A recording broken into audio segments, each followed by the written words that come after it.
Margaret Thatcher was the first woman to govern Britain and the longest-serving Prime Minister of the 20th century. Her political and personal style was impossible to ignore.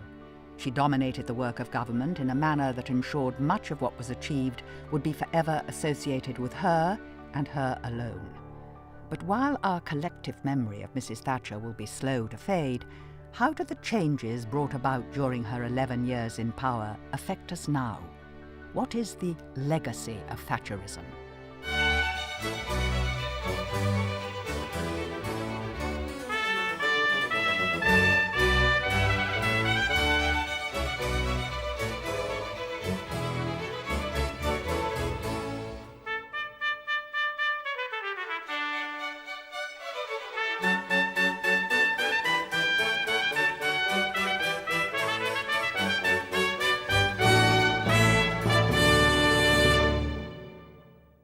The Conservative Party manifesto of 1979 had at its heart economic reform, including most notably a commitment to amend the power of the trade unions. During the winter of discontent preceding Mrs. Thatcher's election, industrial action had caused chaos in the country. Strike action in 1979 caused the loss of 29 million working days. By the time Margaret Thatcher left office in 1990, that figure was down to just under 2 million. The unions had been tamed. When she became Prime Minister in 1979, it was perfectly clear to the mass of the British public that the unions had overplayed their hand. The whole kind of idea of there being a national agreement on policy and what we would pursue had dissolved. She came into office riding on the back of that, riding on the antagonism the unions had created, and was really able to go to town. The defining moment in her crusade to curb union power was the defeat of the striking miners in 1985, something for which Mrs. Thatcher had long been preparing. When it came to the miners' strike, I think what was extraordinary was how united the party was behind Margaret Thatcher, and indeed a very large part of the country. Bear in mind that the miners had been on strike over and over and over again. They had been part of what brought down the previous administration. They'd been part of what had destroyed Ted Heath's government. And the whole idea that you could just go on strike and that you could bring the country to its knees was one that Margaret Thatcher was not prepared to countenance. When there had been the threat of strikes in 1981, she paid them off, but at the same time then set up systems to ensure that next time it happened, we'd have them. Mrs. Thatcher had been fortunate in her choice of opponent, for there were many in the union movement and in the Labour Party who had little sympathy for Arthur Scargill. He had actually ludicrous revolutionary ambitions. He really thought that the strike weapon could so fundamentally undermine the democratically elected government as to bring it down. And of course that was his absolutely vital and basic miscalculation. 1984, Great Britain.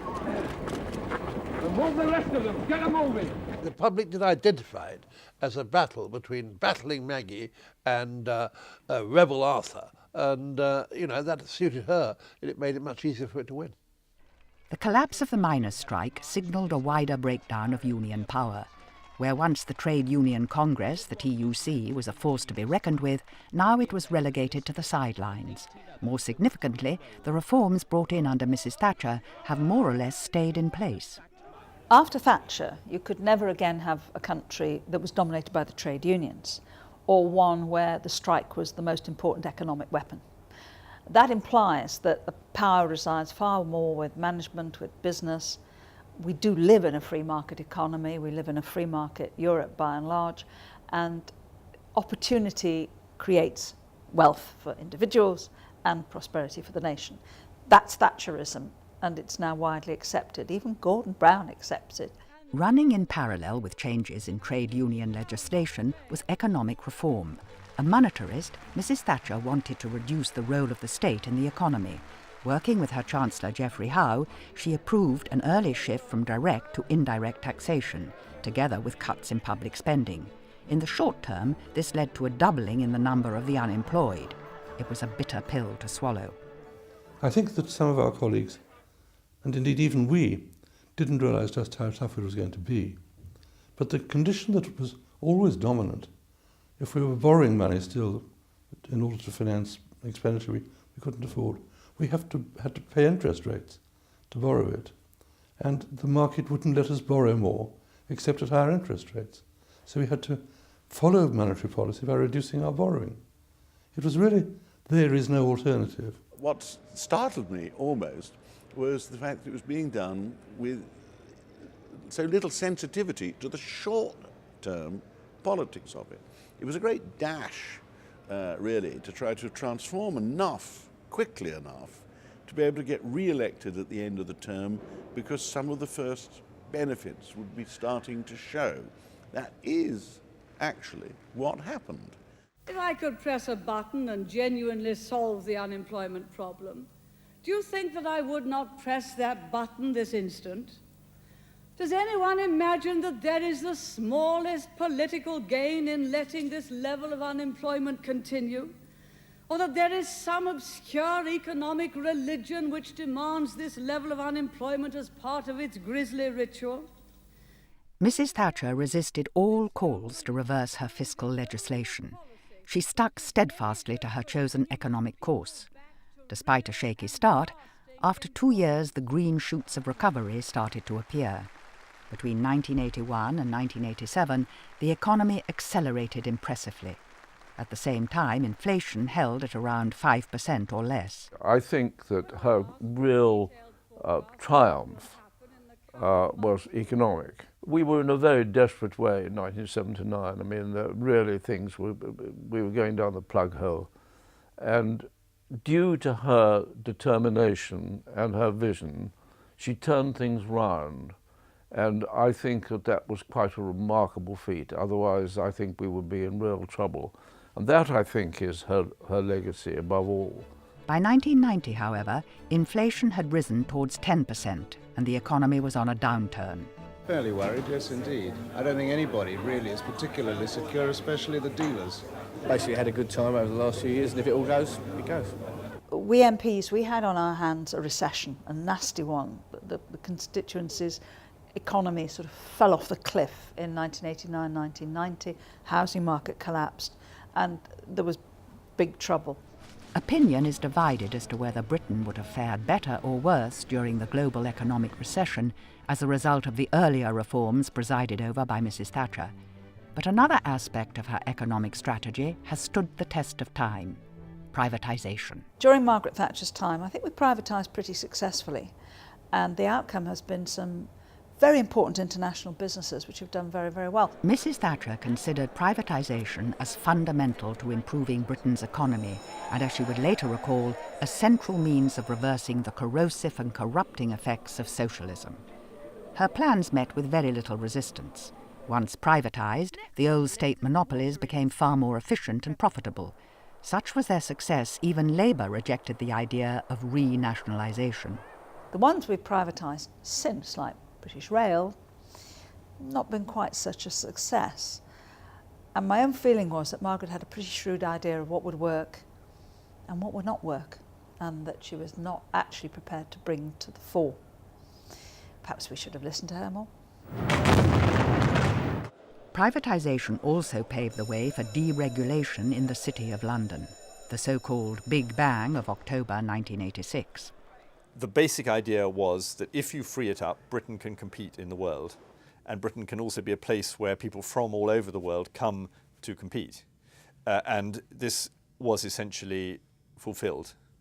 And so it's economic liberalisation, it's trade union reform, and it's privatisation. And suddenly we are an open market, and we're an open society.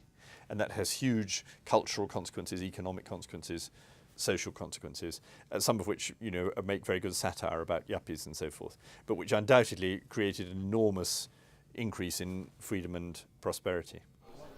Privatisation led to a trebling in the number of people who held shares. Together with the sale of 1 million council houses, this represented a huge expansion in property ownership. It was a great thing to do, and the fact that thousands and thousands of families did this showed that it was on the right track. And we've now got amongst the best housed nations in the world. And that includes the people who are still in social housing. Their properties are in far better state than they were 20 or 30 years ago. Far better. And that's largely due to Margaret Thatcher. Not all observers are quite so enthusiastic. Some allege the sale of council houses has contributed to a shortage in social housing and even fueled the buy-to-let market. I think the longer-term impact has been disastrous, frankly, that the public stock of public housing has been irredeemably reduced. Nothing's ever been done to make up for that loss for these sales to private tenants, and I think it has had a catastrophic effect, and that's why people now say they can't afford to buy houses and all the rest of it, because council housing is no longer an option. But that doesn't alter the fact that in the short term it was extraordinarily popular, with especially that group that the Tory party at that stage was really targeting, the sort of more prosperous elements of those who at that stage were earning weekly wages, not salaries or anything like that, and who were, I suppose, regarded as the C1s, C2s of the electoral kind of, lineup of how you look at classes. As Mrs. Thatcher had intended, her economic reforms struck at the heart of socialism, leaving it as good as dead. Maybe she was responsible for the creation of New Labour. She, I think, would like to believe that. She'd like to believe, above all, that she killed socialism in Britain. And I think you can say that in terms of what the old believers always stood for, nationalisation, full employment, all that kind of thing, I think that she can claim to have killed the spirit of old Labourism. Britain changed the way it did business, and that in turn had an impact on the social fabric of the nation. Everybody's crazy, materialistically. They're all sort of, because somebody's got a 27-inch telly, I've got to have a 33-inch telly, whether you can afford it or not. That doesn't mean a thing, Everybody's into spend. It was a revolution which took many years in the making, but which has transformed the face of this country, and to my mind makes her one of the greatest prime ministers that this country has ever had. Economic reform didn't just apply to domestic politics. Mrs. Thatcher wanted to reduce the British contribution to the European Community budget. It took 5 years, but Mrs. Thatcher won lasting concessions. Despite, however, coming to power as a pro-European, her approach to the budget and subsequent negotiations did little to endear her to other European leaders.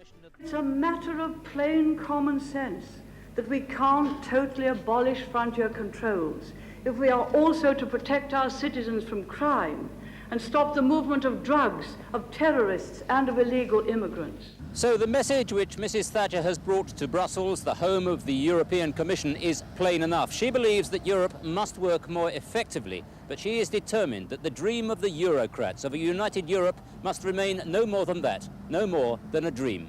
I think that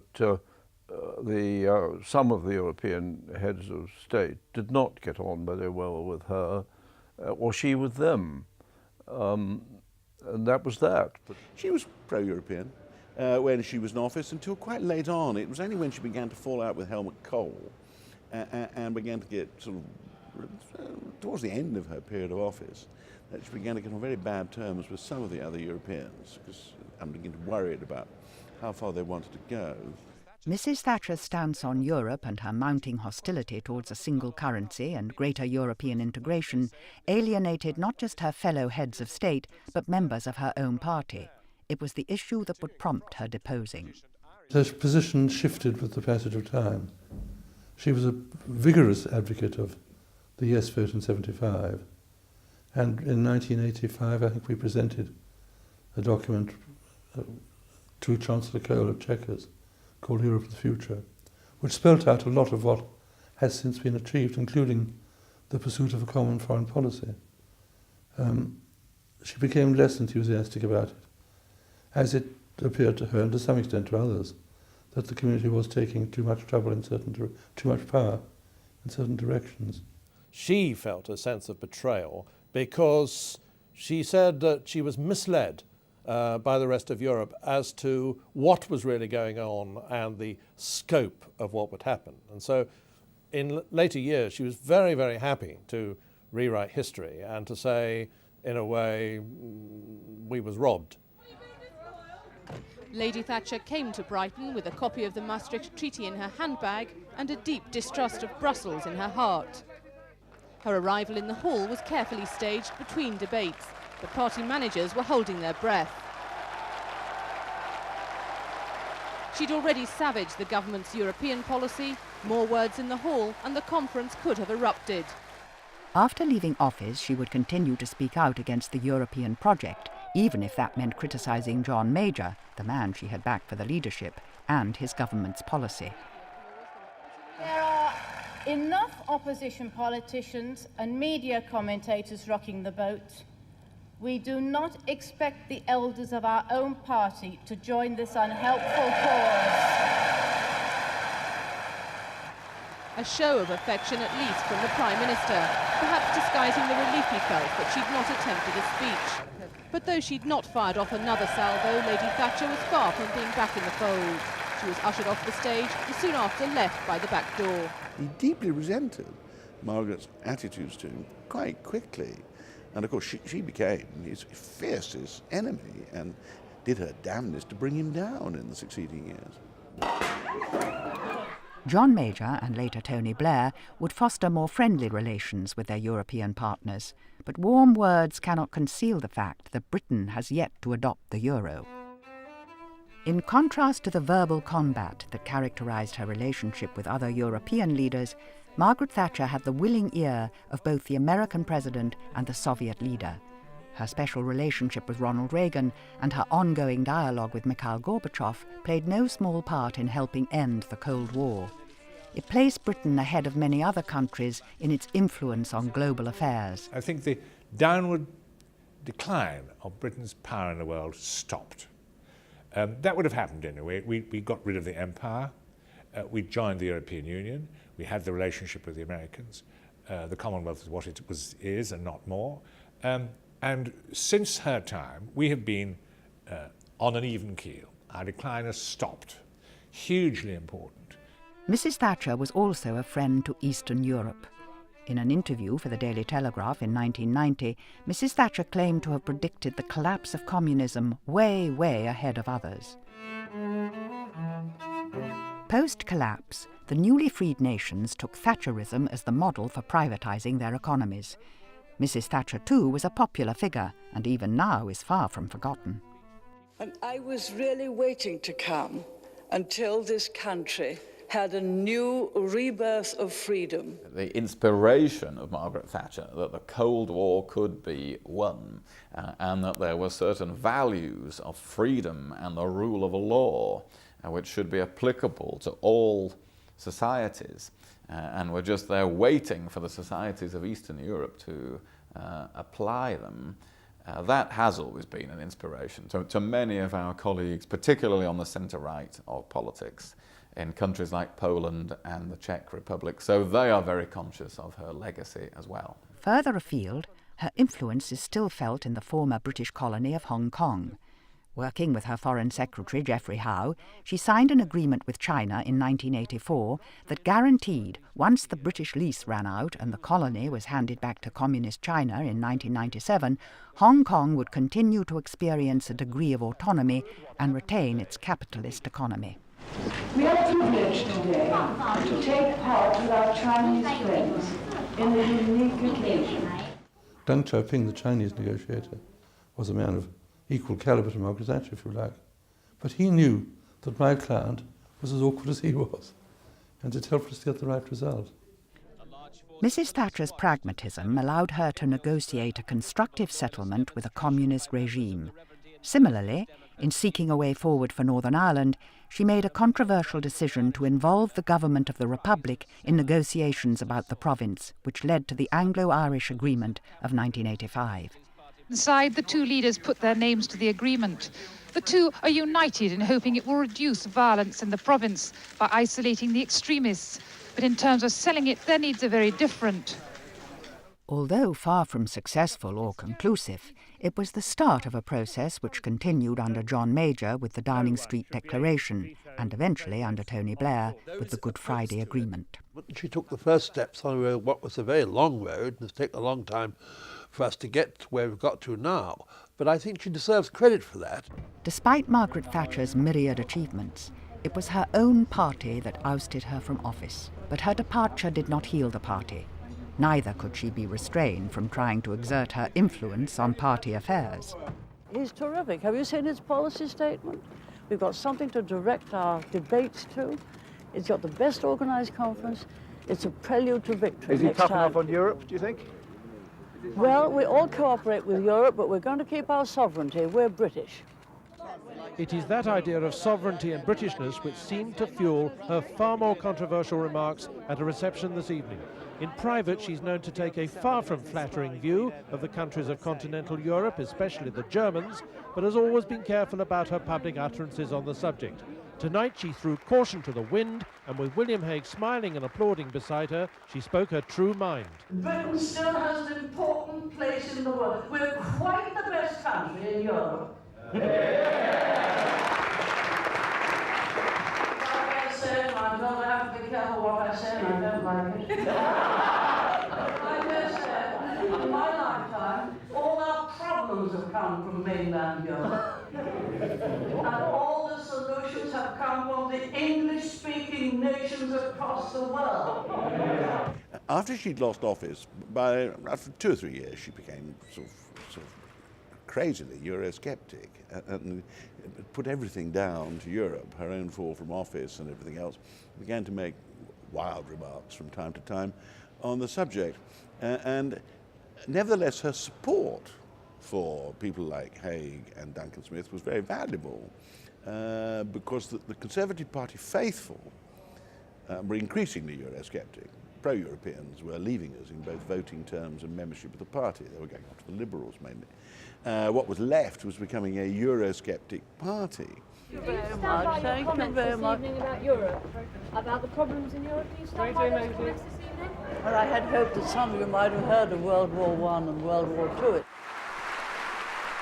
Mrs. Thatcher even adopted a new persona to remind party members of just who was head of the Tory family. We've still the same convictions. We've still got a strong leader, and Granny is still around. Since she left office, I think her influence has been enormous. In some ways, it's been very difficult for her Conservative successors, all of whom have found themselves with a party that really wants her back and that will not accept any alternative, not until somebody young enough to be her grandson has come along in the form of David Cameron, and he's found it very hard going to try and reform the party in his thinking. Until the memory of Mrs. Thatcher and her government absolutely fades from the public memory, British people will never vote for the restoration of any form of Thatcherism. And enthusiasm for return to that kind of politics and that kind of conservatism is limited to elements in the Conservative Party and amongst a particular kind of Conservative voters. If Mrs. Thatcher divided her own party, she had an almost greater impact on the opposition. By the time Tony Blair was elected new Labour Prime Minister in 1997, the S word, socialism, had all but been banned. The size of Mrs. Thatcher's majority in 1983 and the fact that she had a substantial win again in 1987 had to be taken by the Labour Party as an instruction about what we had to do in response, that simply kicking it against the traces and being a perpetual party of protest wasn't a serious possibility, not for a party that wanted to secure the support to be democratically elected. If we could have the first agreement signed, please. By contrast to her significant influence on the Labour Party, her impact on the position of women in politics is considered negligible. One of the extraordinary paradoxes about Margaret Thatcher was that she wasn't a sister. She had come through the system as it was, and she had succeeded. She was quite scathing about feminism, and particularly about those movements that said, the reason we don't get to high positions is because the system won't let us, or the men won't let us, or somebody is stopping us. And her response would always have been, well, there's a system, try it. And I agreed with her with that. The trouble was that even then her attitudes were those of her generation. but almost not of her time. And by that I mean she still saw men as more important. It was almost instinctive. During the whole 11 years that she was in power, she did not promote a single woman from the House of Commons, and there were a number that were pretty good, into the cabinet. She is severely criticised by only having had one woman in her cabinet. Baroness Young, I think, was the first 2 years. And I think the only thing you can say is that she didn't think they were worth having in the cabinet.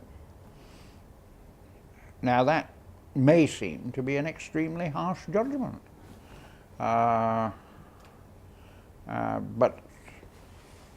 the record is there.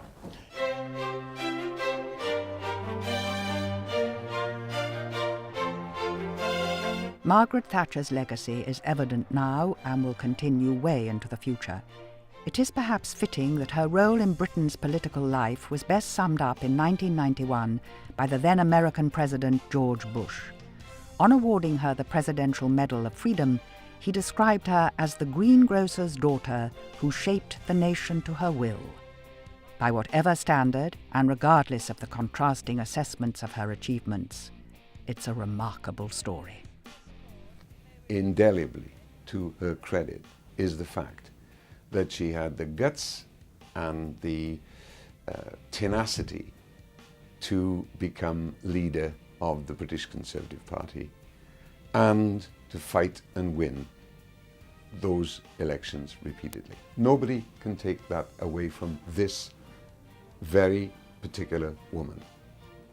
The single greatest achievement of Maggie Thatcher was to make this country governable once again by a democratically elected government. That has changed history, will carry on changing history. And for that, every future Prime Minister will owe her a huge debt of gratitude. I think she stands as the greatest peacetime Prime Minister of the 20th century. It's hard, of course, to compare Prime Ministers in completely different circumstances. And so we have to rank Churchill and Lloyd George as great war leaders, as quite exceptional Prime Ministers, even standing alongside all the 3 centuries of Prime Ministers. But I think we can say of Margaret Thatcher that she was the greatest peacetime Prime Minister, and had it not been peacetime, she wouldn't have been found wanting then either.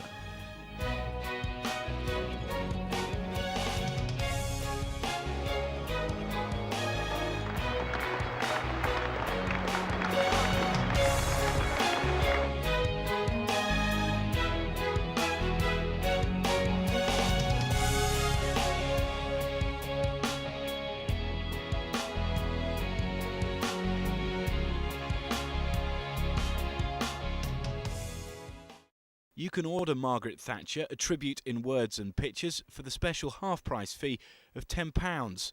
Call Telegraph Books on 0870 155 7222 or order online at www.books.telegraph.co.uk.